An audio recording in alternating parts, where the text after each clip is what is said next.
Hola a todos. Gracias por acompañarme hoy. Antes de empezar mi historia, me encantaría saber desde qué ciudad os conectáis.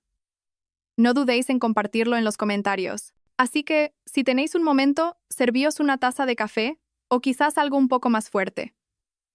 Poneos cómodos. Ahora, dejad que os sumerja en esta historia.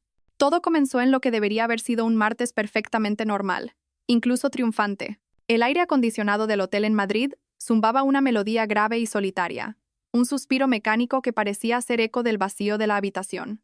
Era un espacio genérico, paredes beige, arte corporativo sin inspiración, una ventana que daba a un mar de luces parpadeantes de la ciudad que solo me hacían sentir más pequeña y más lejos de casa. Eran las 11:30 de la noche, y yo estaba agotada, pero también vibraba con una especie de energía eléctrica, la que sientes después de 3 días de trabajo incesante que culminan en una victoria profesional masiva. Había estado en un congreso nacional de ventas representando a mi empresa. Esa misma tarde, después de semanas de negociaciones y una presentación final de infarto, había cerrado la cuenta de Soler y Hermanos. No era un acuerdo más. Era el acuerdo. El que aseguraría el presupuesto de nuestra división para los próximos 2 años, el que venía con un despacho en la esquina y un puesto de directora adjunta. El ascenso no era solo probable, era prácticamente una certeza. Mi jefe me había estrechado la mano con tanta fuerza que pensé que podría rompérmela, con el rostro partido en una sonrisa de oreja a oreja. Sentí una oleada de orgullo, una profunda satisfacción que provenía de saber que me lo había ganado, cada pedacito. Y lo único que quería, con un anhelo agudo y repentino, era compartirlo con la única persona cuya validación realmente me importaba, mi marido, Javier.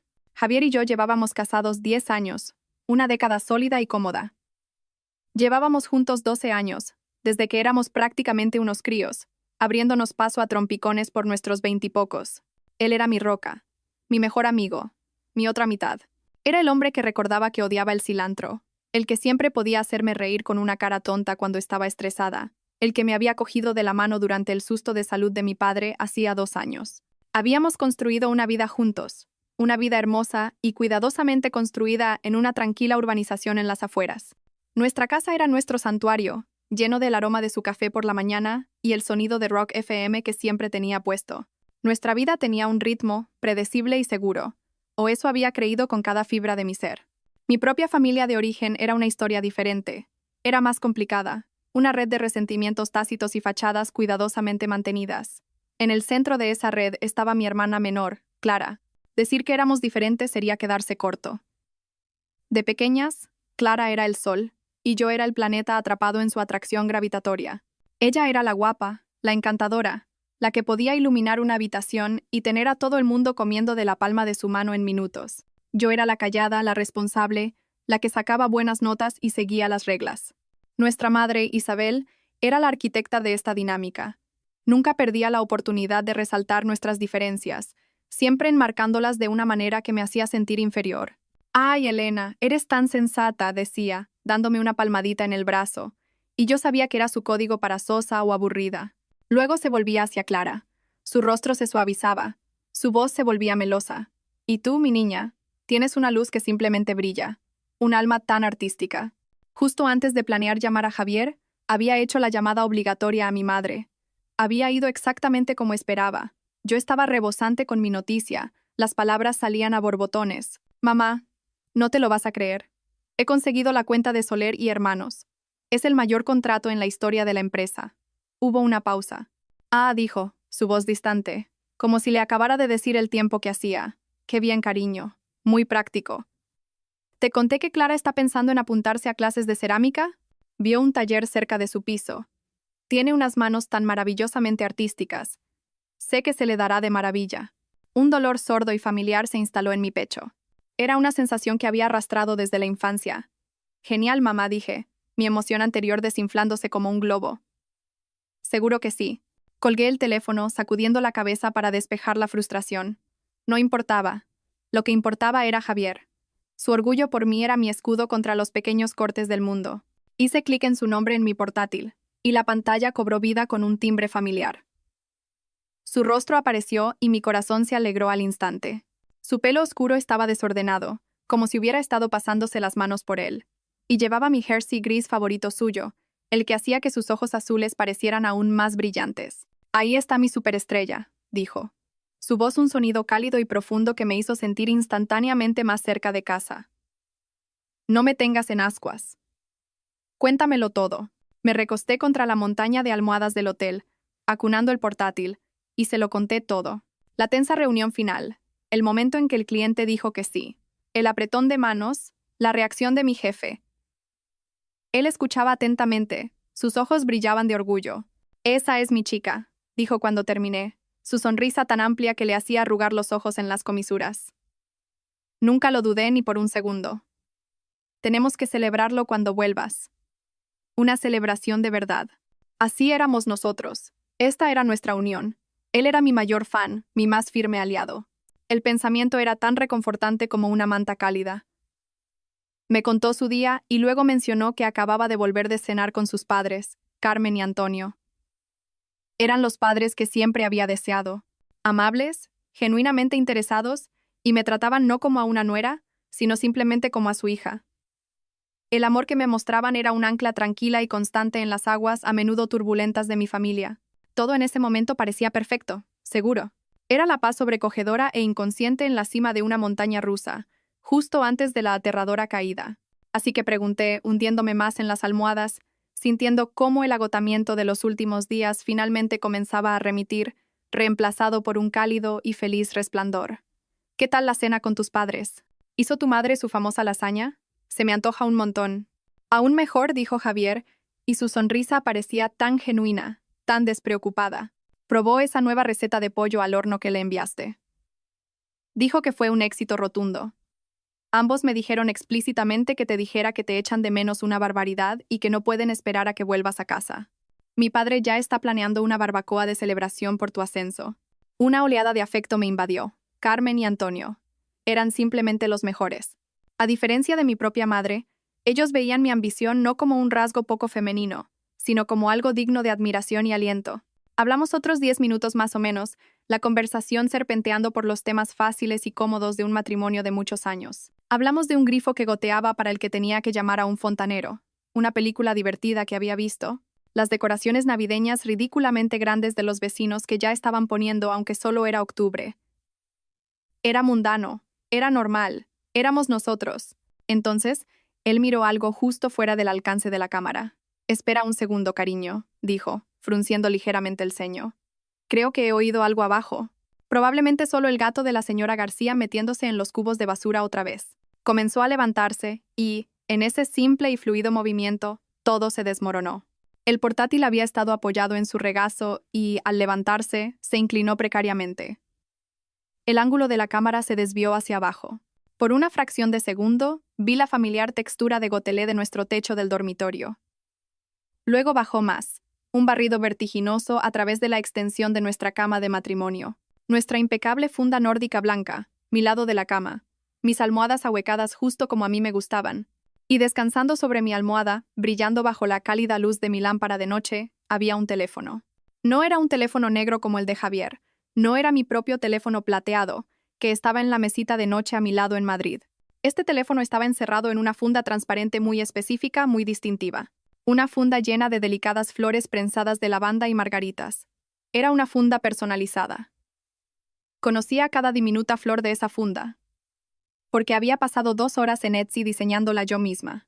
Recordaba haber dudado sobre si incluir o no la paniculata.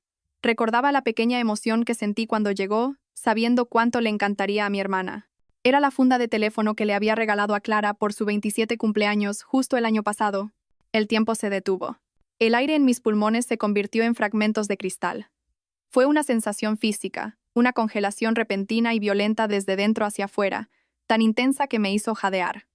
Mi mente se revolvió, una búsqueda frenética y desesperada de una explicación racional. Quizás se lo dejó aquí la semana pasada cuando vino a por mi molde para bizcochos. Quizás vino a regar las plantas y se lo olvidó. Quizás. Pero las excusas se marchitaron y murieron antes de que pudieran formarse por completo. Era casi medianoche y el teléfono no estaba en la encimera de la cocina ni en la consola de la entrada. Estaba sobre mi almohada. En mi cama, la cámara volvió a subir y el rostro de Javier llenó la pantalla de nuevo. Se pasó una mano por el pelo, un gesto que antes me parecía tan entrañable. Ahora parecía el acto desesperado de un hombre que intenta recomponerse. ¿Todo bien ahí abajo?, pregunté. Era una observadora distante, escuchando mi propia voz como desde una gran distancia. Era increíble lo firme que sonaba. Tranquila, incluso. Dentro, una sinfonía de cristales rotos me ensordecía. Sí, todo bien, dijo, sus palabras saliendo un poco demasiado rápido. Solo ese maldito gato, siempre tirando el contenedor de reciclaje. Ya sabes cómo es. Un pensamiento frío y claro atravesó el caos en mi mente. No tenemos un contenedor de reciclaje fuera de nuestra puerta trasera. Tenemos un gran contenedor comunitario al final del callejón detrás del complejo de adosados. La mentira era tan obvia, tan insultante en su torpeza. Ni siquiera se estaba esforzando mucho. Pensaba que era así de estúpida, así de confiada. Y la parte más dolorosa era que, hasta hacía 30 segundos, había tenido razón. Solo asentí lentamente, con los ojos fijos en su cara en la pantalla. Dejé que el silencio se alargara, observándolo. Se movió inquieto. Su mirada se desvió de la cámara, incapaz de encontrar mis ojos. Supe en ese momento, con una certeza absoluta y desgarradora, que una confrontación sería un error. No ahora, no así. 10 años de matrimonio me habían enseñado que Javier odiaba ser acorralado. Se retiraría, lo negaría, desviaría la atención, me haría luz de gas hasta que fuera yo la que pidiera disculpas. Le daría la vuelta a todo hasta que yo fuera la esposa loca y celosa, y él la víctima inocente de mi paranoia. No. Si iba a desenterrar la verdad, no podía usar una pala. Necesitaba un bisturí. Necesitaba ser fría, afilada y precisa. Entonces, preguntó, y su voz ahora tenía un extraño y quebradizo matiz que nunca antes había oído. Era un torpe intento de despreocupación que fracasó estrepitosamente. ¿Era ansia por que colgara? ¿Ansiedad por si había visto algo? ¿Cuándo vuelas a casa de nuevo? El jueves por la tarde, ¿verdad? Dijiste que tenías esa cena final. Eso es, el jueves. Mentí. Y la palabra se deslizó de mi lengua con una facilidad aterradora. Mi propio billete de vuelta era para el jueves por la mañana, con aterrizaje programado justo antes del mediodía. Pero en ese instante, comprendí que la verdad sobre mis planes de viaje acababa de convertirse en mi ventaja estratégica más valiosa. Las sesiones de clausura duran hasta las 3. Luego hay una cena de celebración con los clientes. Probablemente me vaya al aeropuerto después de eso. Llegaré a casa muy tarde. Un destello de alivio. Fue tan pequeño, tan rápido, que si no hubiera estado buscándolo me lo habría perdido. Pero lo vi. La ligera relajación de sus hombros, la liberación casi imperceptible de tensión en su mandíbula, era toda la confirmación que necesitaba. Era una sentencia de muerte para nuestro matrimonio, entregada en una única microexpresión desprotegida. Genial, genial, dijo, asintiendo con demasiado entusiasmo. Bueno pues, te veré entonces. Iré a recogerte sin importar lo tarde que sea. En realidad, dije, mi mente corriendo, construyendo la mentira mientras hablaba, no te preocupes. Unos colegas de la costa oeste están en mi vuelo y puede que nos tomemos una copa en el bar del aeropuerto para celebrar. Será súper tarde. Honestamente, cogeré un taxi. Deberías dormir algo. Ah, vale, entonces dijo, si estás segura. El alivio fue más obvio esta vez. El resto de la conversación fue un borrón de palabras sin sentido. Nos dimos las buenas noches. La frase te quiero sonaba como un idioma extranjero en mi boca, las palabras pesadas e incorrectas. En el momento en que hice clic en finalizar llamada, la presa cuidadosamente construida dentro de mí se rompió.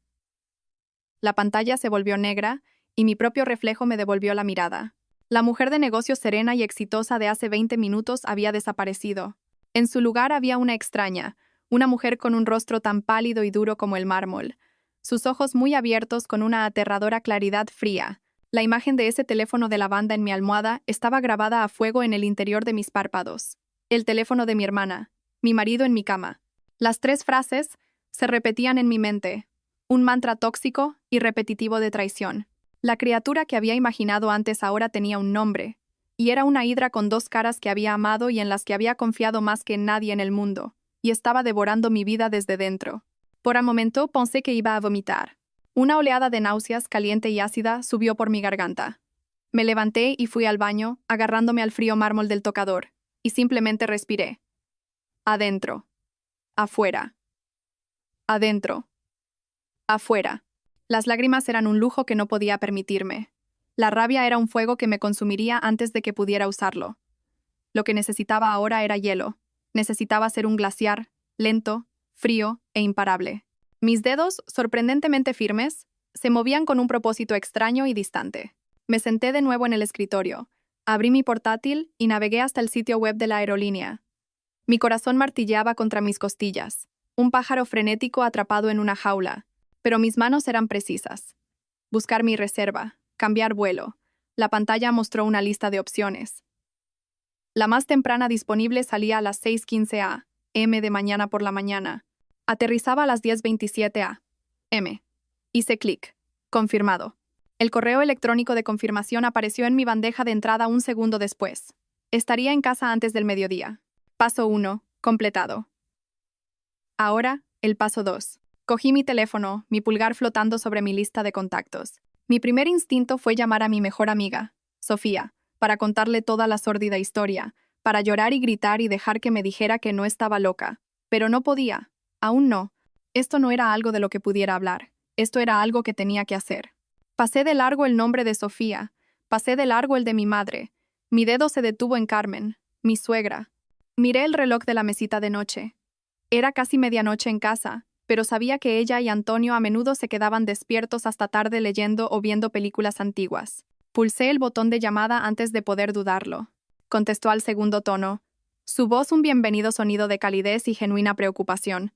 Elena, cariño, ¿está todo bien? Es muy tarde. Respiré hondo e infundí a mi voz una alegría que se sintió como una actuación física. Fue la mejor actuación de mi vida. Todo va de maravilla, Carmen. Tengo la noticia más increíble. Expliqué rápidamente que el congreso había terminado un día antes y que, por algún milagro, había conseguido un vuelo a primera hora de la mañana. Quiero darle una sorpresa a Javier, dije, y la palabra sorpresa supo a ácido. Él cree que no vuelvo a casa hasta el jueves por la noche. Estaba pensando que podría aterrizar, prepararlo todo, y esperaba que quizás tú y Antonio quisierais venir a una comida sorpresa, digamos sobre la 1. Hubo una breve pausa al otro lado, y pude oír el sonido ahogado de ella transmitiendo el plan a Antonio. Su voz volvió a la línea, absolutamente burbujeante de emoción. Oh, Elena, es una idea maravillosa. Ha estado un poco deprimido últimamente, ¿sabes? Dijo que te ha estado echando muchísimo de menos. Esto le animará mucho. Nos encantaría ir. Deprimido últimamente. Las palabras fueron como un golpe físico. Claro que lo estaba. Debe ser agotador vivir una doble vida. Apreté el teléfono con la mano hasta que mis nudillos se pusieron blancos. Perfecto, dije, mi voz impresionantemente firme. ¿Y Carmen? Ni una palabra a Javier.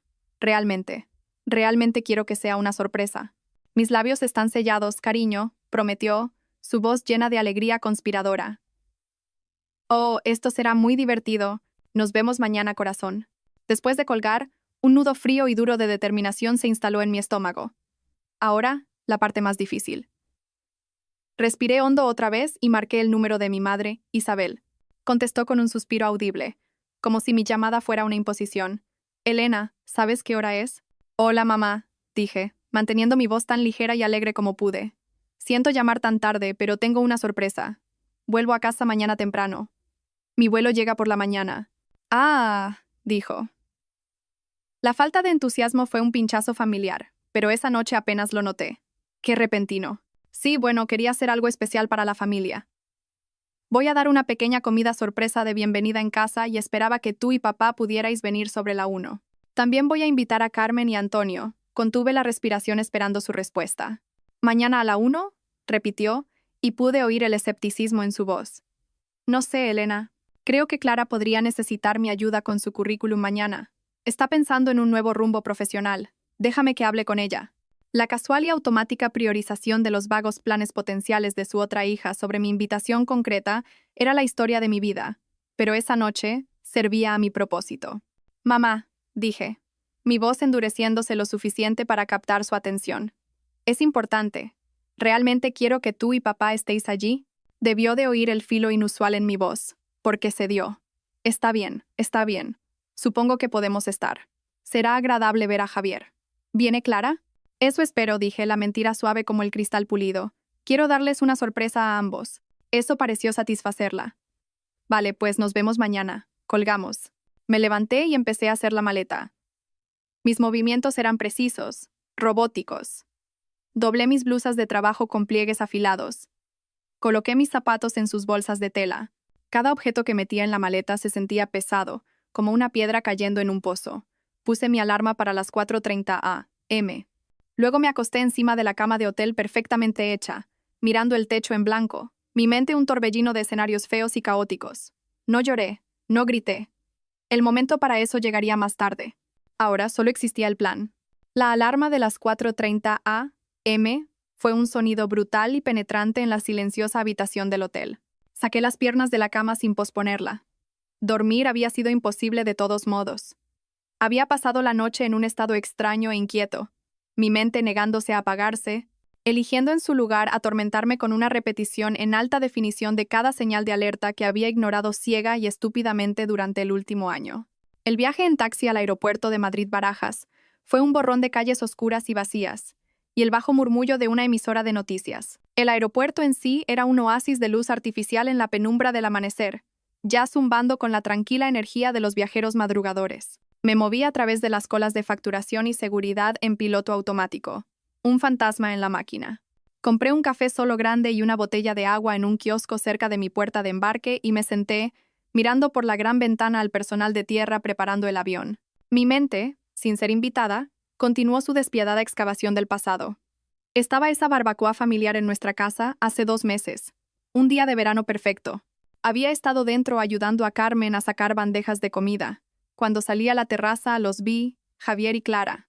Estaban sentados en los anchos escalones que bajaban al césped, sus cabezas inclinadas muy juntas, compartiendo un par de auriculares y riéndose de algo en el teléfono de él.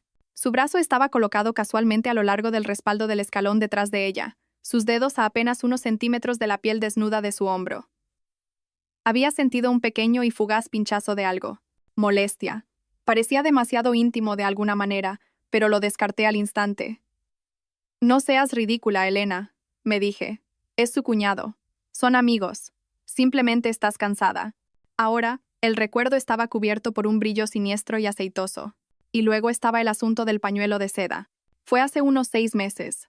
Había estado fuera un fin de semana con mis amigas de la universidad. Cuando llegué a casa el domingo por la noche, encontré un hermoso y caro pañuelo de seda, uno que sabía que pertenecía a Clara, colgado en el respaldo de nuestro sillón favorito del salón. Ah, había dicho Javier cuando lo sostuve, su expresión perfectamente casual. Clara pasó ayer a dejarte ese libro que querías. Debió de olvidarse el pañuelo. Solo estuvo aquí 1 minuto. Parecía tan plausible, tan absolutamente normal. No lo había pensado 2 veces. ¿Qué razón tenía para hacerlo? ¿Javier? Mi Javier. Él no me mentiría. Dios mío, qué ciega había estado. Qué voluntaria y desesperadamente ciega.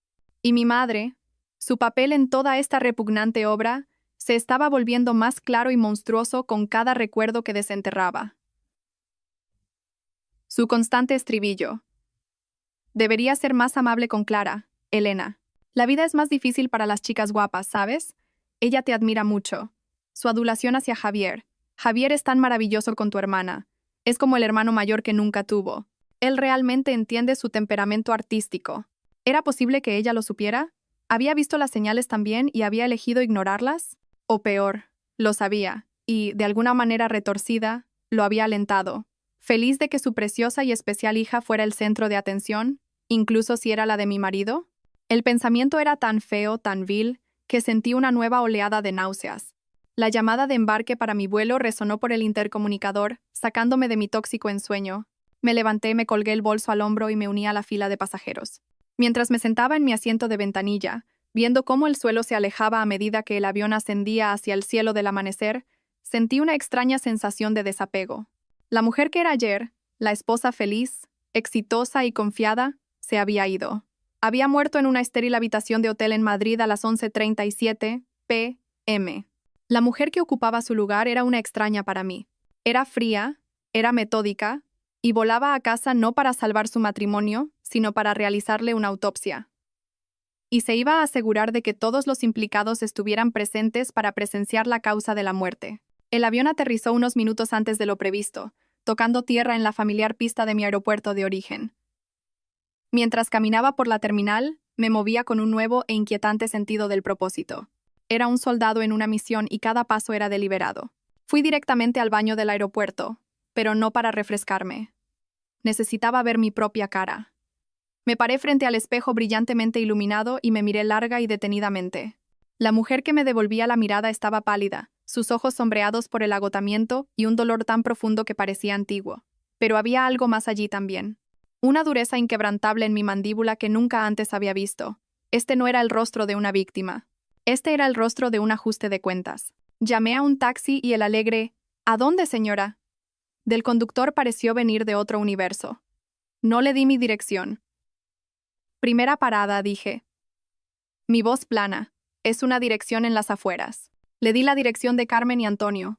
Su encantadora casa colonial parecía cálida y acogedora bajo el sol de la mañana tardía. La puerta se abrió de golpe antes de que tuviera la oportunidad de tocar el timbre, como si Carmen hubiera estado esperando justo detrás. «¡Elena!», exclamó, su rostro iluminándose en una sonrisa radiante. Me atrajo en un abrazo fuerte y feroz que olía a canela, a hogar y a amor incondicional. «Oh, qué alegría verte, cariño. Pero pareces agotada, pobrecita. Entra, entra». Antonio está preparando el coche. Antonio apareció detrás de ella, sus amables ojos, del mismo tono azul penetrante que los de su hijo, arrugándose en las comisuras en una cálida sonrisa. «Ahí está nuestra chica», dijo, envolviéndome en un abrazo que se sintió como un escudo protector. «¿Lista para sorprender a ese hijo vago mío? Lleva días deprimido. Dice que la casa está demasiado silenciosa sin ti». Me senté en su cocina bañada por el sol durante 15 minutos, sorbiendo una taza de té caliente que Carmen insistió en que tomara. Sentí una punzada aguda y punzante de culpa. Estas personas maravillosas y amorosas estaban burbujeando de emoción por una feliz sorpresa. Estaban a punto de que les arrancaran el corazón y lo pisotearan, todo por culpa del hombre que habían criado y amado. Y yo era quien los conducía al matadero. Pero no había otra manera. Tenían que verlo. Merecían saber la verdad cruda y fea. Después de salir de su casa, conduje mi coche de alquiler a casa de mis propios padres. La sensación al entrar en su camino de entrada fue completamente diferente. No había calidez aquí, solo una sensación de pesada obligación y la familiar tensión de bajo grado que siempre hervía justo debajo de la superficie de nuestra vida familiar. Mi madre, Isabel, abrió la puerta, con expresión impaciente. «Elena, ya estás aquí». No fue un saludo cálido, sino una simple constatación. «Francisco», llamó por encima del hombro sin apartar los ojos de mí. «Elena está aquí. Tenemos que irnos ya si queremos llegar a tiempo». Mi padre Francisco apareció en el pasillo. Era un hombre tranquilo y apacible que hacía mucho tiempo había aprendido que era más fácil retirarse a un segundo plano que enfrentarse a la formidable personalidad de mi madre. Me dio un abrazo vacilante y algo torpe. «Qué bien tenerte en casa, hija», murmuró en mi pelo. «Bueno, ¿y qué es todo esto?», exigió mi madre mientras caminábamos hacia mi coche, su bolso agarrado en la mano como un arma. «¿Una comida sorpresa? Es todo muy dramático por tu parte, Elena». «Solo quería hacer algo agradable para todos», dije, con la voz tensa. Mis manos apretaban el volante. «Bueno, ¿nos encontramos con Clara allí?», preguntó. Su atención, como siempre, se desvió inmediatamente hacia su hija favorita. Intenté llamarla al móvil otra vez esta mañana, pero saltó directamente al buzón de voz. Probablemente esté durmiendo hasta tarde. Ya sabes cómo necesita su sueño reparador. La mención casual del teléfono de Clara envió una sacudida de agua helada por mis venas. «No lo sé, mamá», dije saliendo de su entrada. La mentira se estaba volviendo más fácil de contar, lo cual me asustó un poco. Supongo que será una sorpresa. El trayecto desde su casa hasta la mía fue uno de los viajes más largos y angustiosos de mi vida. Carmen y Antonio se sentaron en el asiento trasero con mi padre, manteniendo una conversación agradable y educada sobre el tiempo y las rosas premiadas de Carmen. Mi madre se sentó en el asiento del copiloto a mi lado, una presencia silenciosa y crítica. Podía sentir sus ojos sobre mí, su ceño fruncido en un pequeño gesto de desaprobación.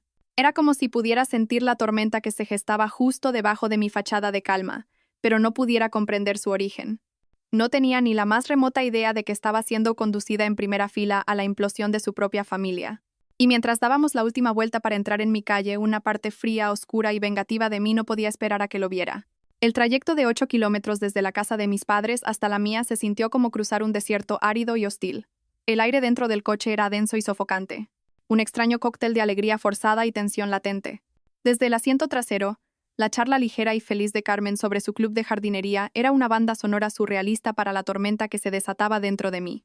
Antonio y mi padre murmuraban respuestas educadas, pero sus contribuciones eran esporádicas. Eran buenos hombres atrapados en una situación social que no entendían, simplemente tratando de ser agradables. El verdadero peso en el coche estaba en el asiento del copiloto a mi lado. Mi madre, Isabel, se había quedado completamente en silencio. No miraba el paisaje ni su teléfono. Simplemente miraba al frente, con los labios apretados en una línea fina y desaprobadora. Podía sentir su desaprobación irradiando de ella en oleadas. ¿Desaprobación de qué? ¿De mi espontaneidad? ¿De mi plan dramático? ¿O era algo más profundo? ¿Sentía ella en algún nivel subconsciente que esto era sobre Clara? ¿Que su perfecta y preciosa hija estaba en el centro de la tormenta a la que nos estaba conduciendo a todos? Agarré el volante, mis nudillos blancos como el hueso. Mi respiración era superficial. Cada instinto que tenía me gritaba que diera la vuelta, que abortara la misión, que simplemente me fuera a casa, me enfrentara a Javier a solas y lidiara con las consecuencias en privado. Pero, ¿qué conseguiría con eso? Sería mi palabra contra la de él y la de Clara. Se aliarían, mentirían, manipularían. Y mi madre sería su cómplice dispuesta, pintándome como la esposa histérica y celosa. Podía ver toda la narrativa desarrollándose en mi cabeza. Pobre Clara. Solo estaba consolando a Javier porque se sentía muy solo. Elena siempre está tan ocupada con su carrera. Ya sabes, malinterpretó la situación. No, eso no iba a pasar. La verdad, en toda su gloria fea y desnuda, necesitaba una audiencia. Necesitaba testigos que no pudieran ser manipulados con luz de gas. La traición no era solo un asunto privado entre marido y mujer. La habían convertido en un asunto familiar en el momento en que metieron a mi propia hermana en mi cama. Y así, la familia presenciaría el ajuste de cuentas. Vi nuestra casa al final de la calle sin salida. Las alegres contraventanas azules que mi padre nos había ayudado a instalar.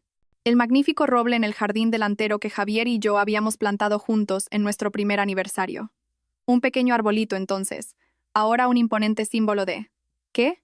¿10 años de mentiras? La casa parecía una foto de una revista de decoración. Una cajita perfecta que prometía una vida perfecta. Mi vida. La vida que era una mentira. La vida que estaba a punto de detonar desde dentro.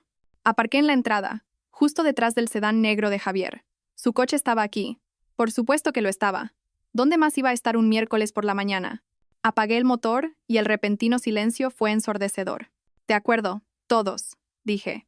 Y mi voz sonó extraña y hueca en el espacio confinado del coche. Era la voz de un guía turístico llevando a un grupo a una casa encantada.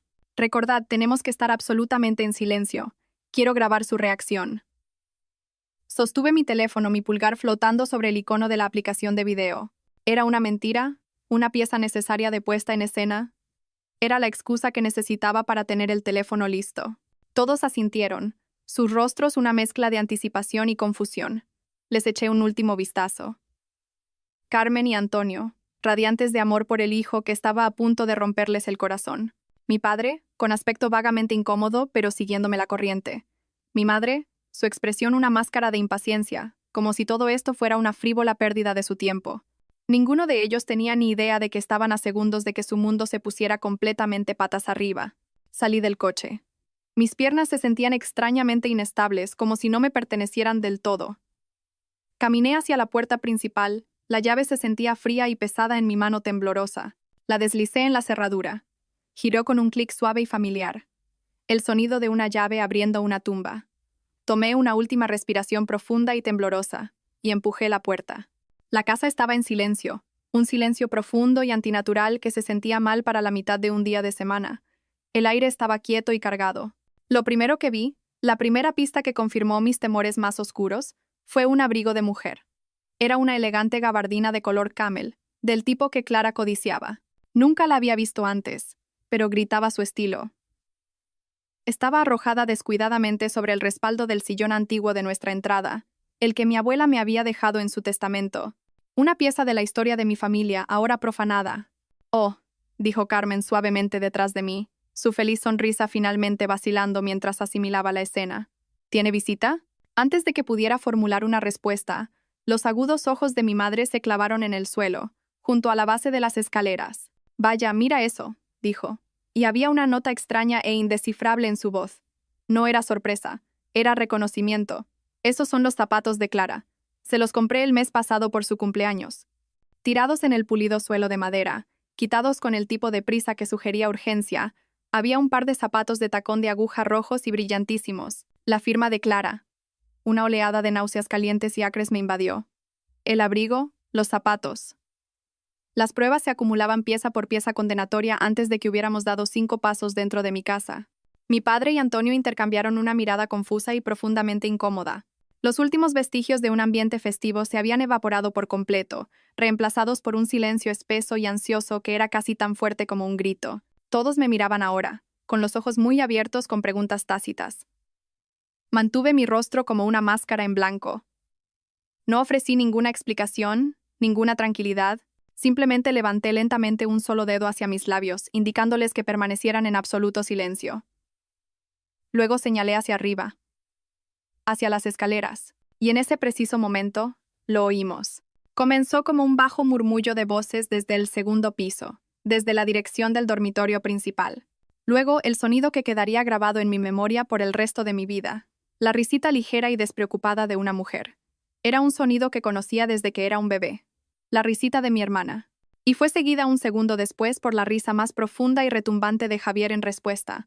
El sonido íntimo y feliz resonó en la casa silenciosa y tensa. Era un sonido de secretos compartidos, de bromas privadas, de amantes completamente a gusto en su santuario, mi santuario. La mano de Carmen voló a su boca, sus ojos se abrieron con un horror creciente y nauseabundo. El amable rostro de Antonio se endureció en una máscara de piedra. Miró de los zapatos rojos en el suelo a la escalera y luego su mirada se clavó en la mía. La pregunta en sus ojos era una súplica desesperada y silenciosa. Por favor, Elena, dime que esto no es lo que creo que es. Encontré su mirada sin pestañear. Le di un asentimiento lento, deliberado y desgarrador. Es exactamente lo que crees que es. Su rostro se descompuso y atrajo a su esposa llorosa a sus brazos. Mi madre Isabel se quedó allí congelada. Su rostro era un lienzo de total confusión, una extraña negativa a conectar los puntos. Miró los zapatos, escuchó la risa de arriba, y luego me miró a mí, su expresión todavía desconcertante e infuriantemente en blanco. No había horror allí. Aún no. Solo una extraña e inquietante negación. Me aparté de ellos y empecé a subir las escaleras. Sentía los pies como pesas de plomo. Me moví lentamente, deliberadamente, mi mano deslizándose por la madera fría de la barandilla. Podía sentir su presencia detrás de mí, una procesión reacia y horrorizada siguiéndome para presenciar la ejecución de mi matrimonio. Cada escalón crujía suavemente bajo nuestro peso combinado, el sonido antinaturalmente fuerte en la casa silenciosa. Con cada paso, los sonidos del dormitorio principal se hacían más claros. No solo estaban hablando, se estaban riendo, relajados, felices. Estaban felices en mi casa, en mi dormitorio, en mi cama. Llegamos a lo alto de las escaleras. El rellano estaba oscuro. La única luz provenía de la rendija de espacio bajo la puerta del dormitorio principal al final del pasillo. La puerta estaba ligeramente entreabierta, y desde detrás de ella podía oír la voz de Clara, ahora clara como el agua. «Oh, para allá», decía en un tono juguetón y coqueto. «Eres terrible». Y la voz de Javier, la voz de mi marido, respondió, «Te encanta». Nos quedamos allí durante un momento largo y agónico en el oscuro pasillo de arriba, un tableau vivant silencioso y horrorizado. La conversación juguetona e íntima desde detrás de la puerta del dormitorio continuó. Cada palabra una puñalada distinta en mi corazón. Estaban completamente ajenos, envueltos en su sórdida burbuja de traición. Carmen lloraba en silencio ahora. Su cuerpo temblaba con sollozos reprimidos mientras enterraba su rostro en el hombro de Antonio. Antonio la sostenía con fuerza, su propio rostro una máscara de furia fría e implacable. Mi padre parecía pálido y enfermo, sus ojos fijos en esa puerta parcialmente abierta como si fuera un portal al infierno mismo. Y mi madre, ella simplemente miraba, su rostro todavía un paisaje extraño e indescifrable de confusión y negación. Era como si su cerebro simplemente se negara a procesar la evidencia de sus sentidos. Los miré a cada uno de ellos, mi mirada deteniéndose por un momento en mis suegros, luego en mi padre. Les estaba dando una última oportunidad para dar marcha atrás, para ahorrarse la visión de lo que sabía, con certeza nauseabunda, que estaba detrás de esa puerta. Pero no se movieron. Su lealtad, su amor por mí los mantuvo allí. Estaban en esto conmigo ahora, hasta el amargo final. Respiré hondo. El aire en el pasillo se sentía delgado y afilado en mis pulmones. Caminé los últimos pasos por el pasillo, mis pisadas antinaturalmente ruidosas en el suelo de madera. Llegué a la puerta. No llamé, no dudé. Levanté la mano, la coloqué plana contra la madera fría y lisa y empujé con fuerza.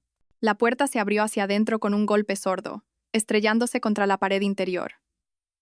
El ruido repentino los hizo saltar a ambos. La escena que reveló quedará grabada para siempre en mi memoria.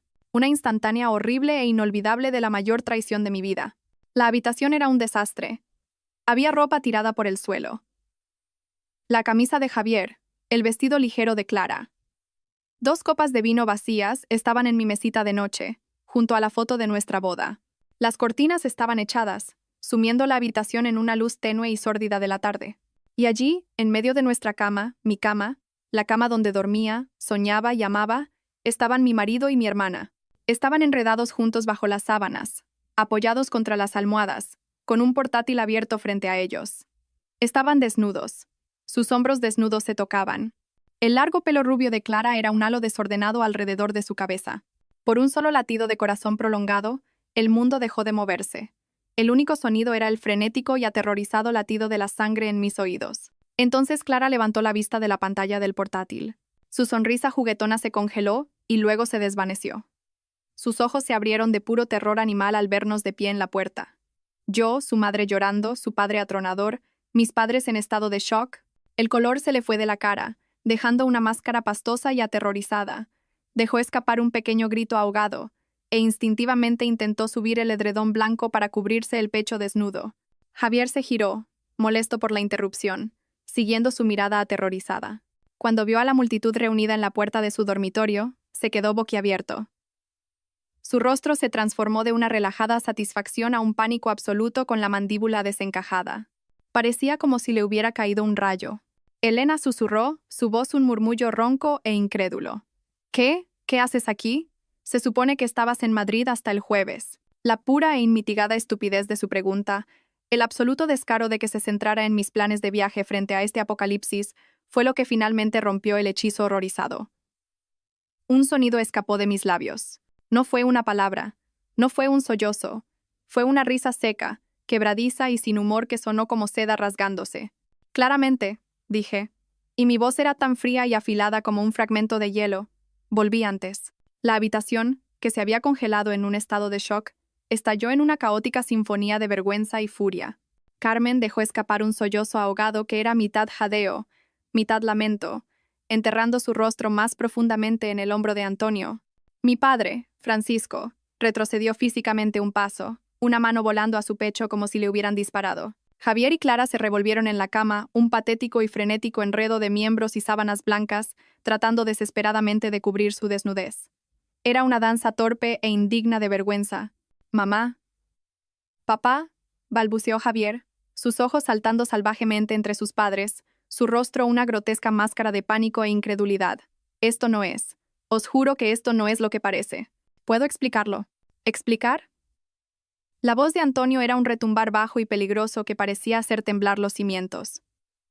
Dio un paso amenazador hacia la habitación, su gran figura llenando el umbral. ¿Explicar qué, Javier? ¿Que te estás acostando con la hermana de tu mujer en la cama de tu mujer? No hay explicación para esto. Solo hay suciedad. Clara, siempre la reina del drama, empezó a llorar. Pero no eran lágrimas silenciosas y arrepentidas. Eran los grandes sollozos teatrales que había perfeccionado desde la infancia, del tipo diseñado para provocar simpatía y desviar la culpa. Elena, lo siento tanto, tanto, gimió, agarrando la sábana contra su pecho como una heroína trágica. No queríamos que esto pasara. Luchamos contra ello durante tanto tiempo. Simplemente pasó. ¿Simplemente pasó? Repetí, mi voz goteando un veneno que no sabía que poseía. ¿En serio, Clara?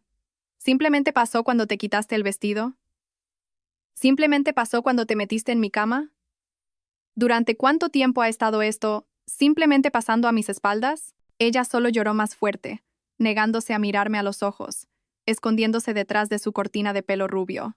Pero el verdadero golpe, la herida que resultaría ser la más profunda y séptica de todas, no vino de mi marido infiel ni de mi hermana traidora. Vino de mi propia madre. Isabel finalmente se movió. Pasó a mi lado, su movimiento rígido y espasmódico, y entró en el dormitorio. Pero no me miró a mí. No miró a Javier. Caminó hacia el lado de la cama donde su hija menor lloraba y la miró. Y entonces giró la cabeza y me clavó una mirada de pura e inalterada furia. Elena dijo, su voz afilada y acusadora. ¿Por qué has hecho esto? ¿Por qué has montado este espectáculo tan horrible? Las palabras no tenían sentido.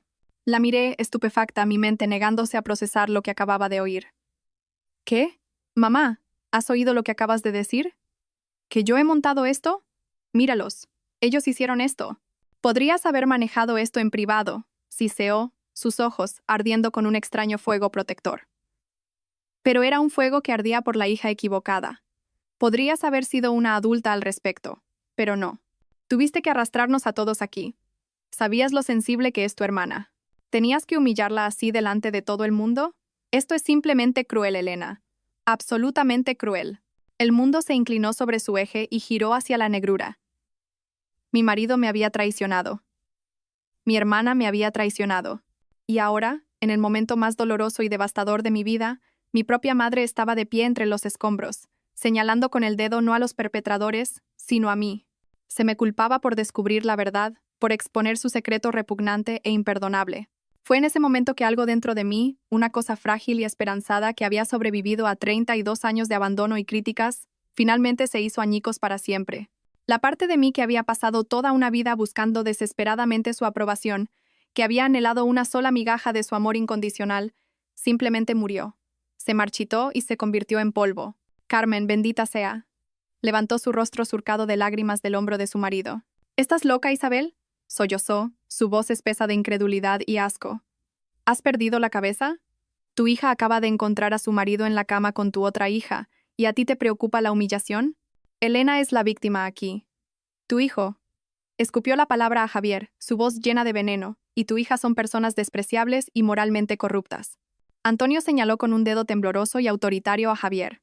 Vestíos, los dos. Y luego, Javier, lárgate de esta casa. No me hables. No me mires. En lo que a mí respecta, ya no tengo un hijo. Las palabras de mi madre resonaban en el sofocante silencio de la habitación, rebotando en las paredes y alojándose como metralla en mi corazón. ¿Sabías lo sensible que es tu hermana? Sensible. Esa única palabra fue la chispa. Fue la cerilla encendida arrojada al charco de gasolina que se había estado acumulando dentro de mí durante toda mi vida. Todos los años de ser apartada, de ser la fiable, la sensata, mientras Clara era la especial, la artística. Todos los desprecios casuales a mis logros, los elogios aduladores a cada uno de sus caprichos. Todas las navidades, los cumpleaños, las cenas familiares en las que me sentía como un fantasma en mi propia mesa. Todo volvió de golpe. Una marea de resentimiento y dolor tan inmensa que finalmente, rompió la superficie. Me volví hacia mi madre, y la voz que salió de mí fue un sonido crudo y gutural que no reconocí como propio. Era el sonido de un animal herido. ¿Sensible? Grité, la palabra arrancándose de mi garganta cruda y desgarrada. ¿Quieres hablar de ser sensible? Durante 32 años, te he escuchado alabarla por respirar mientras me criticabas por mis logros. Me pagué la carrera y mis préstamos estudiantiles mientras tú y papá agotabais vuestros ahorros para financiar su viaje artístico a ninguna parte.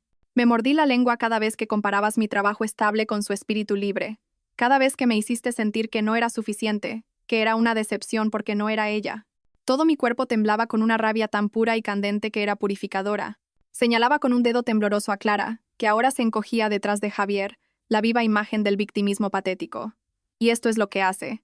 Esta es tu preciosa, sensible y especial niñita. Se cuela en mi casa, duerme en mi cama con mi marido, el hombre con el que he construido una vida. Y tienes la absoluta audacia de quedarte ahí y defenderla, de culparme a mí. Di un paso hacia mi madre, que de hecho se estremeció y retrocedió. ¿Alguna vez me has visto, mamá? Sollocé, las palabras saliendo a borbotones. ¿Alguna vez, por un solo segundo, me has mirado y has estado orgullosa de mí? ¿O soy solo el personaje secundario en el show de Clara? Incluso ahora, incluso en este momento increíble y demoledor, soy la villana de tu historia porque me atreví a descorrer el telón de su comportamiento asqueroso. Lágrimas calientes y furiosas corrían por mi rostro, pero no me importaba. Se acabó, exclamé ahogada, las palabras sabiendo a libertad y ceniza. Estoy tan harta. Mi mirada recorrió la habitación deteniéndose en Javier, luego en Clara, luego en mis propios padres. Mi voz bajó a una orden baja, temblorosa y absolutamente final. Fuera. Se quedaron mirándome, congelados. He dicho, repetí, mi voz elevándose a un rugido en toda regla que provenía de las profundidades de mi alma. Fuera de mi casa. Javier, Clara y vosotros también. Miré directamente a mis padres atónitos. Fuera, ahora. Francisco, mi padre, parecía completamente destrozado. Era una víctima en una guerra que nunca entendió. Simplemente se dio la vuelta, con los hombros caídos, y salió de la habitación sin decir una sola palabra. Javier y Clara finalmente se pusieron en acción, agarrando su ropa del suelo, sus movimientos torpes por el pánico y la vergüenza. Mi madre se mantuvo firme por un segundo, su boca abriéndose como para discutir, para lanzar una última defensa de su hija favorita. «No te atrevas», advertí, mi voz bajando a un silencio mortal que era más amenazador que cualquier grito. «No me digas ni una palabra más». Su boca se cerró de golpe.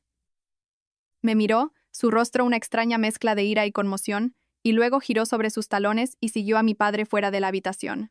Javier, ahora vestido apresuradamente, no me miraba. Agarró sus llaves y su cartera de la cómoda y prácticamente salió corriendo de la habitación. Clara, agarrando su vestido contra el pecho, se escabulló detrás de él como una rata asustada. Los seguí escaleras abajo. Me paré en la puerta principal y los vi amontonarse en el coche de mis padres. Observé hasta que el coche salió marcha atrás de mi entrada y desapareció por la calle. La puerta principal se cerró de golpe, el sonido resonando por la casa repentinamente vacía como un disparo. El final definitivo de la vida que una vez conocí. Y luego silencio. Las únicas personas que quedaban en la casa éramos yo, Carmen y Antonio, de pie juntos en medio de los escombros emocionales. El aire estaba espeso de dolor, traición y una pena tácita y profunda. Simplemente me quedé allí, mi cuerpo temblando, la adrenalina que había alimentado mi rabia drenándose lentamente, dejando atrás un vasto, vacío y desolado páramo donde solía estar mi corazón.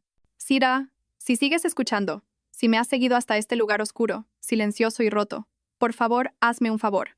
Dale a me gusta a este video y comenta con el número 1 abajo. Me haces saber que estás ahí, que eres una persona maravillosa que está recorriendo este camino conmigo. Tu apoyo es una pequeña luz en una habitación muy oscura, y significa más para mí de lo que nunca sabrás. Por favor, solo comenta con el número 1 para que sepa que estás aquí. Y ahora, déjame contarte lo que pasó después. El silencio que siguió al portazo fue el sonido más fuerte que había oído en mi vida. No era la ausencia de ruido. Era una presencia. Un vacío pesado y resonante lleno de todo lo que se acababa de decir, todo lo que se acababa de destruir. Me sentí vaciada, como si alguien me hubiera metido la mano dentro y me hubiera sacado todos los órganos vitales, dejando un caparazón vacío y dolorido. Me tropecé hasta el sillón del salón, no el de la entrada que había sido profanado por el abrigo de Clara, y me hundí en él. Me abracé a mí misma y me quedé mirando la pared de enfrente, a una foto enmarcada de Javier y yo el día de nuestra boda. Parecíamos tan jóvenes, tan felices, tan absolutamente ignorantes. No podía llorar. Creo que estaba más allá de las lágrimas, en un lugar de puro y helado shock. Carmen fue la primera en moverse. Parecía flotar por la habitación, su propio rostro surcado de lágrimas, su expresión de profundo dolor. Se arrodilló en el suelo frente a mi silla. No dijo nada. No ofreció tópicos vacíos ni me dijo que todo estaría bien. Simplemente tomó mis 2 manos frías y temblorosas entre las suyas. Sus manos eran cálidas y firmes, un pequeño punto de contacto humano en un mundo que se había vuelto completamente frío. La sostuvo, frotando pequeños círculos en mis nudillos con sus pulgares hasta que el temblor violento e incontrolable de mi cuerpo comenzó a remitir, convirtiéndose en un temblor bajo y constante. Antonio, un hombre al que solo había visto como un gigante amable con una risa fácil, irradiaba una furia silenciosa y aterradora. Se paró en medio del salón, sus grandes manos apretadas en puños a los lados, miró hacia las escaleras, hacia el dormitorio, y su mandíbula estaba tensa con una rabia que era aún más aterradora por su silencio. Luego se giró, su movimiento rígido y decidido. «Bien», dijo, su voz áspera y grave. «Lo primero es lo primero». Volvió a subir las escaleras. Le oí moverse en el dormitorio. Unos minutos más tarde, bajó, sus brazos cargados con una enorme y desordenada bola de tela. Era todo lo de mi cama. Las sábanas, el edredón, las almohadas, todo lo que Javier y Clara habían tocado.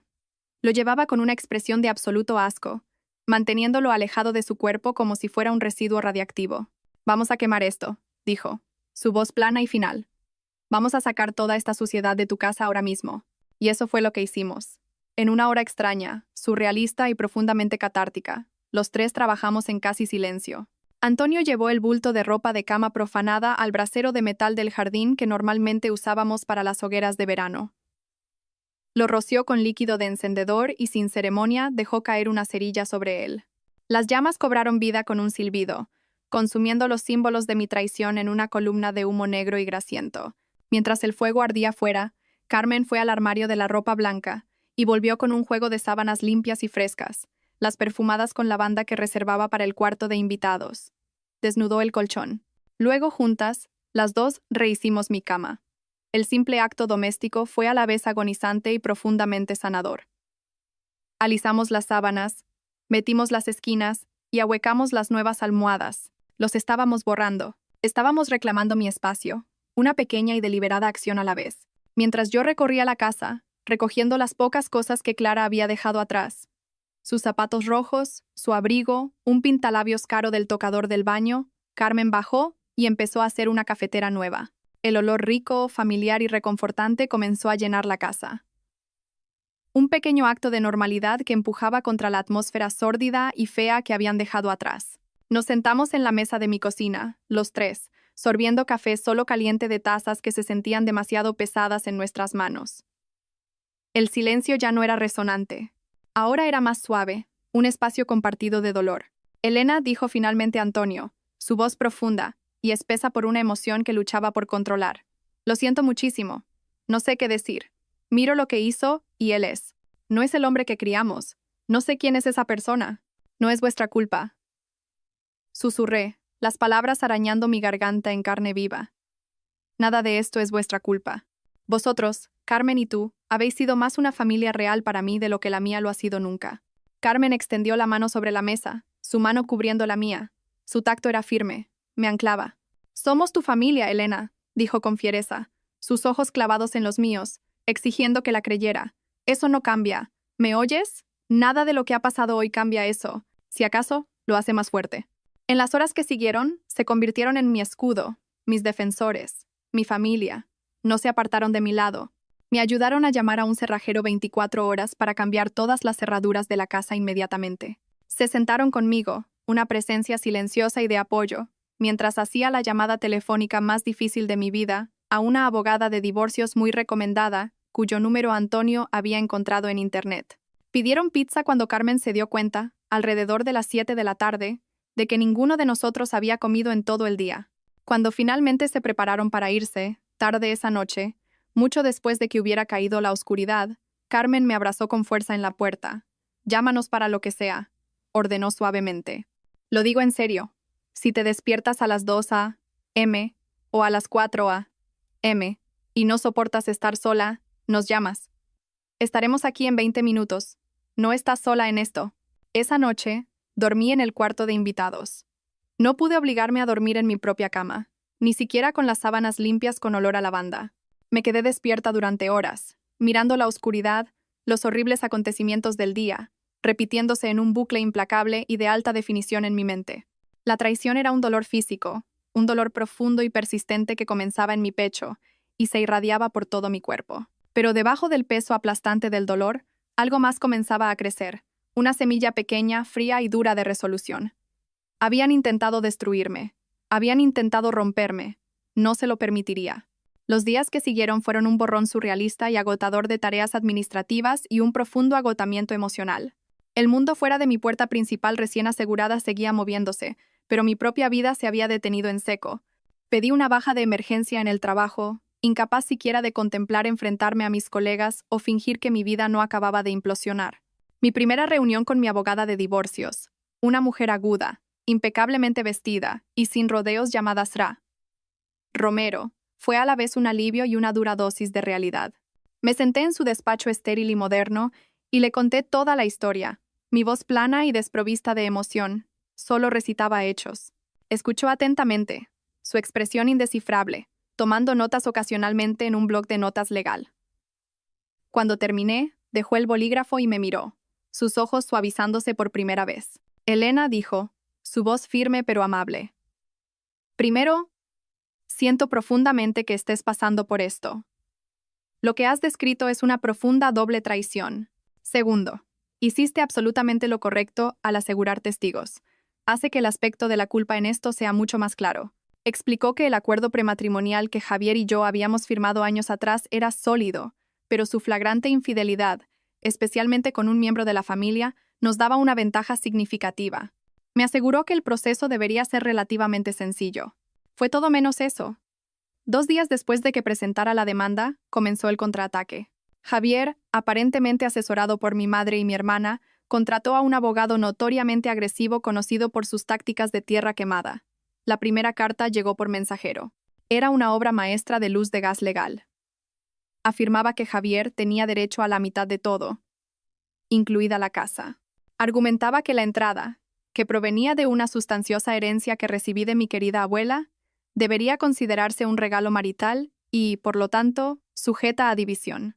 La carta continuaba afirmando que mi comportamiento errático e histérico al montar una confrontación pública era prueba de mi inestabilidad emocional y que Javier había estado sufriendo en un matrimonio solitario durante años. Estaban tratando de pintarme como la villana, la esposa loca que llevó a su pobre y desatendido marido a los brazos de otra mujer. Sin embargo, los cortes más profundos y dolorosos no vinieron de los abogados, sino de mi propia familia. Mi madre, al haber sido bloqueada, empezó a enviarme correos electrónicos, largas y divagantes diatribas que oscilaban salvajemente entre la súplica y el chantaje emocional descarado. Estás destrozando a esta familia, Elena. Clara está completamente destrozada. No puede comer, no puede dormir. Podría perder su trabajo por el estrés. Tienes que encontrar en tu corazón el perdón. Fue un error. La gente comete errores. ¿Un error? Le pregunté durante una llamada telefónica particularmente horrible después de que lograra contactarme usando el teléfono de mi padre. Mi voz era peligrosamente tranquila. Un error es olvidarse de comprar leche en el supermercado. Un error es tomar una salida equivocada en la autopista. Mentir sistemáticamente y acostarse con el marido de tu hermana durante Dios sabe cuánto tiempo no es un error, mamá. Es una serie de decisiones deliberadas y egoístas. Estás siendo tan fría, tan implacable, sollozó por teléfono. ¿Qué pasó con la chica dulce y de buen corazón que crié? Murió, dije mi voz plana. Murió el miércoles pasado en su dormitorio. Tú estabas allí. Y colgué. Bloqueé también el número de mi padre, un movimiento que me dolió pero que era necesario para mi supervivencia. Luego empezaron los mensajes de texto. Un aluvión de Clara. Eran párrafos largos y divagantes llenos de autocompasión y tonterías manipuladoras. No sabes lo que es estar siempre a tu sombra, Elena. Siempre eres la lista, la exitosa. Javier fue el único que realmente me vio, a la verdadera yo. Nunca quise hacerte daño. Te quiero. Era una clase magistral de desviación narcisista. En su historia, ella era la verdadera víctima, y yo la hermana mayor cruel y distante que lo tenía todo, y merecía que se lo quitaran. A través de toda esta toxicidad, Carmen y Antonio fueron mi sistema de apoyo inquebrantable. Eran mis generales en una guerra que nunca quise librar. Me ayudaron a clasificar años de papeleo financiero buscando los documentos que probaban el origen de la herencia para la entrada de la casa. Antonio, que tenía experiencia en finanzas, se sentó conmigo en la mesa de mi cocina durante horas, con sus gafas de leer en la punta de la nariz, revisando extractos bancarios y cuentas de inversión, asegurándose de que cada uno de mis bienes prematrimoniales estuviera protegido y contabilizado. Cuando el abogado de Javier intentó reclamar una parte de mis ganancias futuras de mi ascenso anticipado, Antonio le proporcionó a mi abogada años de mis evaluaciones de rendimiento y declaraciones de salario, demostrando metódicamente que el éxito de mi carrera era el resultado de mi propio trabajo duro, y no tenía nada que ver con ningún apoyo emocional de Javier. Una tarde, después de un día particularmente brutal de amenazas legales y correos electrónicos odiosos, Antonio se sentó en la mesa de mi cocina y me miró, sus amables ojos llenos de una profunda y dolorosa resolución. Elena dijo, su voz pesada, quiero que sepas esto. Si se llega a eso, si intentan llevar esto a un tribunal, tanto Carmen como yo subiremos al estrado. Pondremos nuestras manos en una Biblia y testificaremos contra nuestro propio hijo. Le diremos al juez exactamente lo que vimos y exactamente lo que dijo tu madre. Es nuestro hijo y lo queremos, pero lo que hizo estuvo mal, imperdonable. Y en esto, estamos contigo al 100%. La idea de que estas dos personas maravillosas y honorables tuvieran que testificar públicamente contra su propio hijo era desgarradora, pero su lealtad inquebrantable fue un bálsamo para mi alma destrozada y sangrante. Me estaban mostrando lo que realmente significaba la familia. Después de 6 largos, brutales y demoledoramente caros meses, el divorcio finalizó. Ante el testimonio innegable de sus propios padres y la documentación férrea de mi herencia, Javier y su tiburón de abogado finalmente se echaron atrás. El juez me otorgó la casa en su totalidad y protegió todos mis bienes prematrimoniales y ganancias futuras. Javier se fue solo con sus pertenencias personales, su coche y su mitad de nuestra modesta cuenta de ahorros conjunta. No quería volver a verle a él ni a mi hermana mientras viviera. La batalla legal había terminado, pero sabía que la emocional apenas comenzaba. La casa, mi hermosa casa que tanto había luchado por conservar, ahora se sentía como un mausoleo. Ya no era un hogar. Era un monumento a un matrimonio muerto. Cada habitación, cada mueble, guardaba un recuerdo que ahora estaba contaminado, envenenado. El sillón donde Javier solía leer el periódico, el lugar en la cocina donde Clara y yo una vez nos reímos mientras horneábamos galletas de Navidad años atrás. Los fantasmas estaban por todas partes. No podía sanar allí. Así que tomé una decisión radical. Llamé a una agente inmobiliaria, una mujer recomendada por la SRA, Romero, y puse la casa en el mercado. En el pujante mercado inmobiliario, se vendió en menos de una semana por mucho más del precio de venta. De pie en la casa vacía y resonante el día de la firma, sentí una profunda sensación de liberación. Estaba cerrando la puerta a ese capítulo de mi vida, literal y figuradamente. Con las ganancias de la venta y la seguridad de mis propias finanzas, hice algo que nunca, jamás imaginé que haría. Entré en internet y compré un billete de ida a Italia. Hice 2 maletas grandes con ropa y libros. Puse el resto de mi vida en un trastero climatizado y me fui. No se lo dije a nadie excepto a Carmen y Antonio. Durante 3 meses gloriosos y sanadores, deambulé por Italia. Era completamente anónima, solo una turista más. Y era exactamente lo que necesitaba. Empecé en Roma, donde pasé los días perdiéndome por las calles antiguas, sentada en plazas bañadas por el sol, dibujando las magníficas fuentes en un cuaderno. Comía helado para almorzar y bebía vino tinto con la cena, sintiendo cómo la ansiedad fuertemente enroscada en mi pecho comenzaba a desenrollarse nudo a nudo. De Roma, tomé un tren a la costa y recorrí los impresionantes senderos de Cinque Terre. Caminaba kilómetros cada día. El aire salado del mar parecía limpiar mis pulmones de toda la toxicidad que había estado respirando durante meses. Me sentaba en un acantilado viendo cómo las olas turquesas rompían contra las rocas de abajo, y simplemente respiraba. Finalmente, terminé en un pequeño y tranquilo pueblo de la Toscana.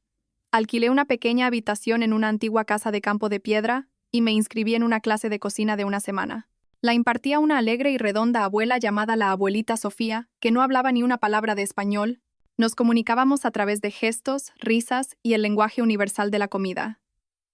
Me enseñó a hacer pasta desde cero, a amasar la masa con los talones de mis manos, a sentir cuándo estaba en su punto.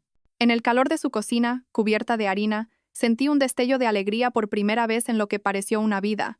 Lenta y dolorosamente empecé a sentirme como yo misma de nuevo.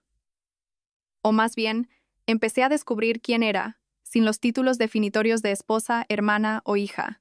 Era solo Elena, una mujer que amaba el arte, el mar y el sabor de la albahaca fresca. Y por primera vez en mucho tiempo, sentí que eso era suficiente.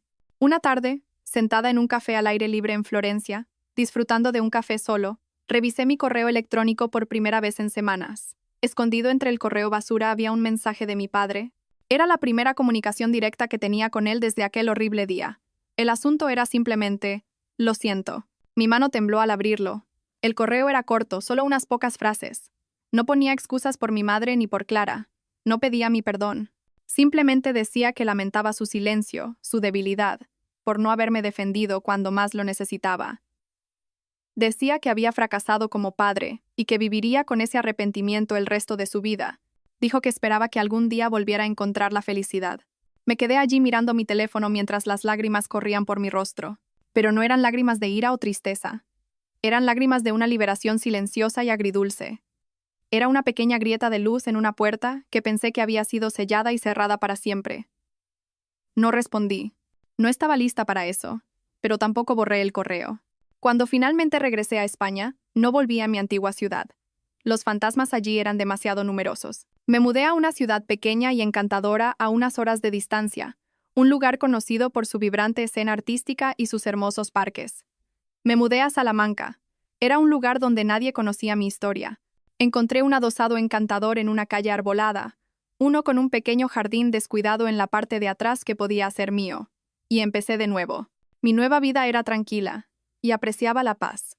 Me trasladé a una oficina regional de mi empresa, aceptando el ascenso que me había ganado.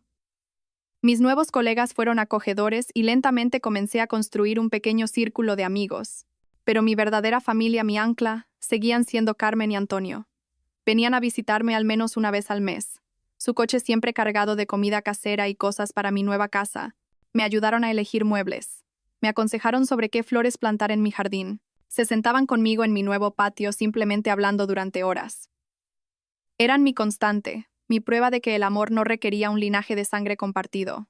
Pero incluso con mi nueva vida, todavía había un pequeño y silencioso dolor en mi corazón, una parte de mí que se sentía inacabada. Incluso cuando estaba casada con Javier, siempre había sabido, en lo más profundo de mis huesos, que quería ser madre. Era un sueño del que habíamos hablado durante años, pero que Javier siempre había pospuesto, citando preocupaciones financieras o el momento de su carrera. Solo un año más, cariño, decía siempre. Esperemos a mi próximo bonus. Ahora, viviendo mi vida en mis propios términos, me di cuenta de algo profundo. No necesitaba un marido para tener una familia. Podía construir una yo misma. Comencé el largo, arduo y emocionalmente agotador proceso de adopción. El papeleo era una montaña. Los estudios del hogar eran invasivos. Las entrevistas eran inquisitivas. Era un proceso diseñado para poner a prueba los límites de la paciencia y la resolución de una. Hubo días en los que me sentía abrumada, días en los que dudé si tenía lo que se necesitaba, pero Carmen y Antonio fueron mis mayores animadores.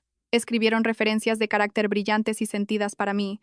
Vinieron para ayudarme a limpiar a fondo y a prueba de bebés mi casa para las visitas a domicilio. Celebraron cada pequeño hito, cada casilla marcada, como si fuera su propia victoria. Vas a ser la madre más maravillosa, Elena, me dijo Carmen, sus ojos brillando con absoluta certeza. Eso es un hecho. Un año completo después de presentar mi solicitud inicial, recibí la llamada que cambió mi vida para siempre. Una niña de 5 años llamada Sofía necesitaba un hogar permanente y amoroso. La trabajadora social me dijo que era tranquila, tímida y que había pasado por varios hogares de acogida durante la mayor parte de su joven vida. Mi corazón se dolió por ella.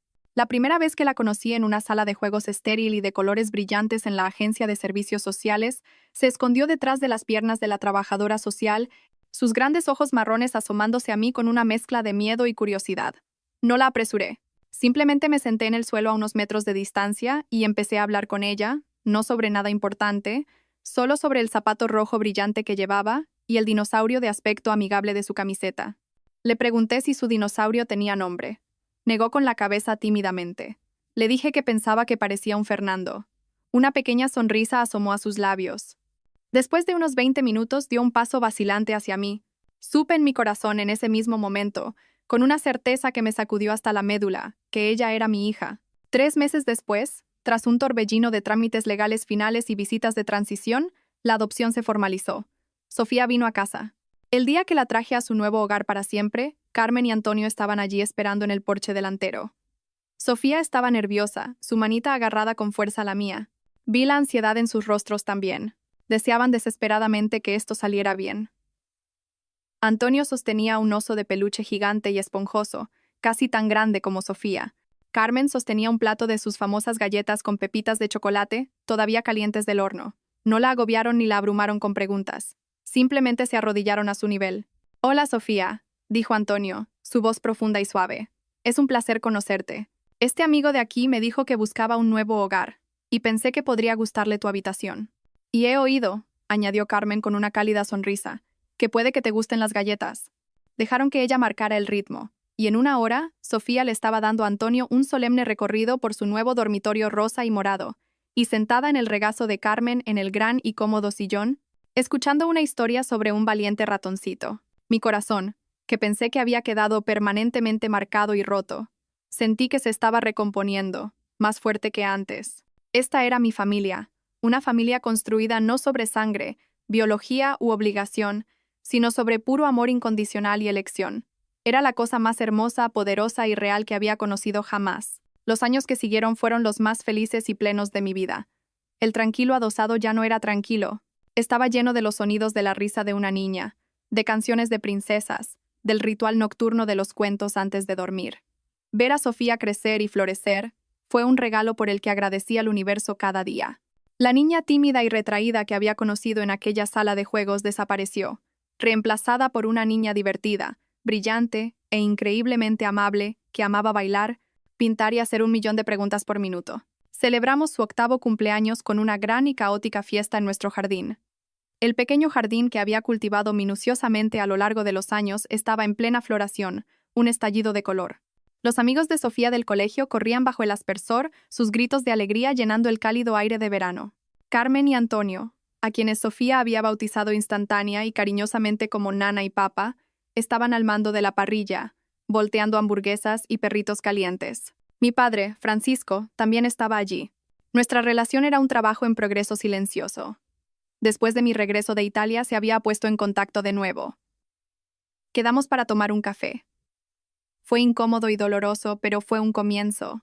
Nunca puso excusas por mi madre, pero expresó su propio y profundo arrepentimiento. Empezó a visitar, al principio solo por 1 hora o 2, luego por tardes enteras. Era un abuelo cariñoso y gentil para Sofía, enseñándole pacientemente a jugar al ajedrez y a construir elaborados castillos de Lego.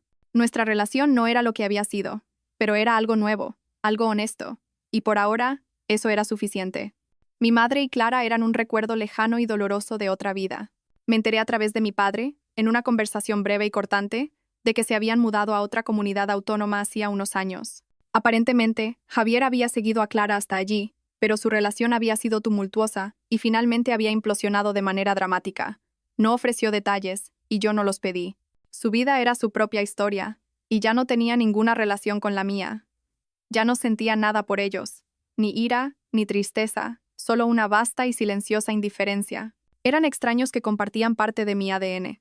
Esa tarde, mientras encendía las velas en la gigantesca tarta de unicornio de Sofía, crucé una mirada con Antonio al otro lado del jardín. Estaba observando a Sofía mientras intentaba enseñarle a mi padre un baile tonto que había aprendido en el colegio. Me miró, sus ojos se arrugaron en las comisuras, y me dedicó una sonrisa de alegría y satisfacción tan pura e inalterada que me dejó sin aliento. En ese único y perfecto momento me invadió una profunda sensación de paz. La traición brutal y devastadora que había destrozado mi mundo no había sido el final de mi historia. Había sido un comienzo violento, doloroso, pero necesario. Había sido un incendio forestal que había quemado una vida construida sobre cimientos podridos de mentiras y obligación. Y de las cenizas, algo nuevo, hermoso y fuerte había crecido. Me había llevado a Sofía. Había solidificado mi vínculo con dos de las personas más maravillosas que he conocido, mis verdaderos padres. Incluso, de una manera extraña, me había dado una nueva y más honesta relación con mi padre. Me había enseñado que era más fuerte, más resiliente y más capaz de amar de lo que nunca pensé posible. Esa noche, después de acostar a Sofía, su habitación llena de juguetes nuevos, su cara todavía pegajosa de tarta de cumpleaños, me senté en mi pequeño patio, con una copa de vino en la mano. El aire estaba perfumado con el jazmín que había plantado. Miré hacia el vasto cielo estrellado y pensé en la mujer que solía ser. La mujer que pensaba que su felicidad dependía del amor de su marido y de la aprobación de su madre. Apenas la reconocía ya. La mujer que era ahora era una madre, una hija querida por los padres que la eligieron. Era la única arquitecta de su propia alegría, la dueña de su propio, pequeño y feliz universo. El teléfono de la banda, el portazo, las lágrimas amargas y airadas. Todo habían sido solo pasos en un camino doloroso, necesario y, en última instancia, hermoso. El camino que me había llevado hasta aquí, a casa. De verdad, por fin, en casa. Gracias.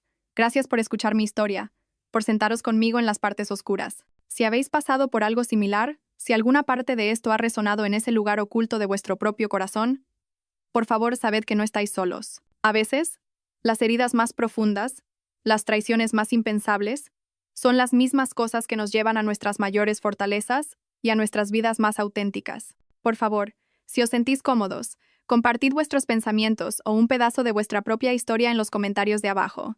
Vuestras historias importan. Esto es una comunidad y somos más fuertes juntos. Cuidaos mucho y por favor cuidaos los unos a los otros.